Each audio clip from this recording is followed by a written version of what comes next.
Voilà, on va maintenant passer à la deuxième page qu'on devait faire, à savoir la page des activités, et on va refaire un peu le même principe pour voir un peu si tout est bien rentré. On va la faire beaucoup plus vite. C'est parti. On va aller dans activités.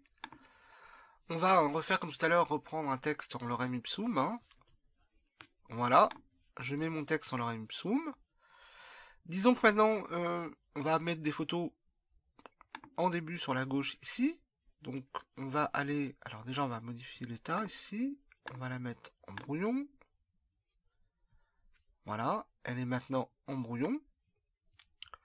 Je me repositionne ici et je vais aller, disons, mettre un titre ici qui va nous dire l'ensemble de nos activités. Ce texte-là, alors je vais repasser en visuel, voilà, ce texte-là, je vais le mettre en titre 1, voilà. Ensuite, on a quelque chose qui parle des concours littéraires, par exemple. Celui-là sera un titre 2.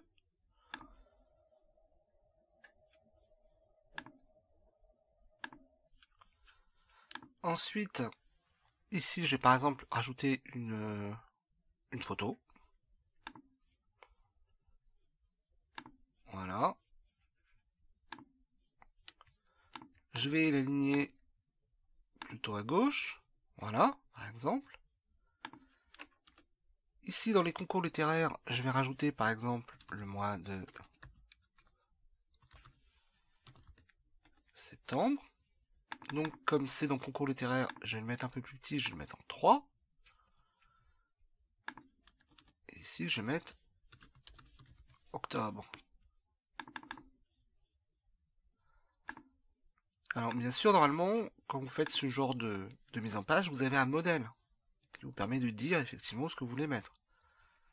Donc, ici, et vous voyez, quand je clique dessus, il nous affiche quel était le type de l'élément.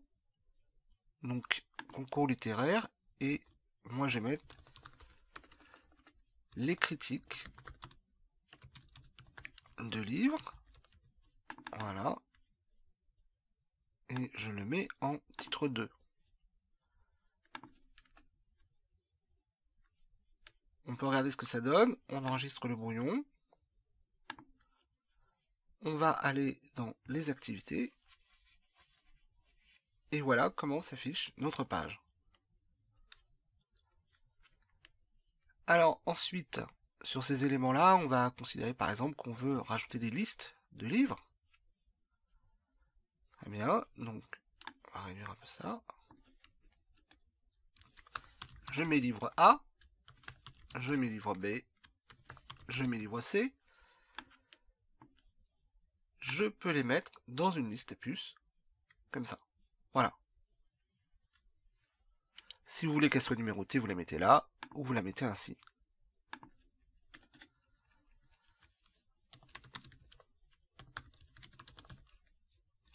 Voilà, vous pouvez également, bien entendu, centrer une partie du texte. Voilà, donc on peut revenir ici, là. Alors, si on veut par exemple rajouter d'autres outils, on en a d'autres qui apparaissent ici qui vont permettre de faire d'autres modifications. Voilà, ici par exemple, je vais changer ma couleur de texte. Voilà. Ici, je peux faire du copier-coller de texte. Nettoyer le formatage, ça signifie modifier totalement la manière dont vous avez ici inséré le formatage du texte. Ensuite, vous pouvez rajouter les caractères spéciaux et vous pouvez jouer sur les tabulations et les indentations de texte. Vous avez un bouton annuler et un bouton effectivement rétablir. Tous les raccourcis clavier sont ici. Voilà, donc on a vu comment en fait on pouvait rajouter nos pages, les modifier. On va, maintenant que c'est fini, publier cette page. On regarde rapidement ce que ça donne. Voilà. Je vous propose maintenant qu'on a vu les pages de passer à la notion d'article.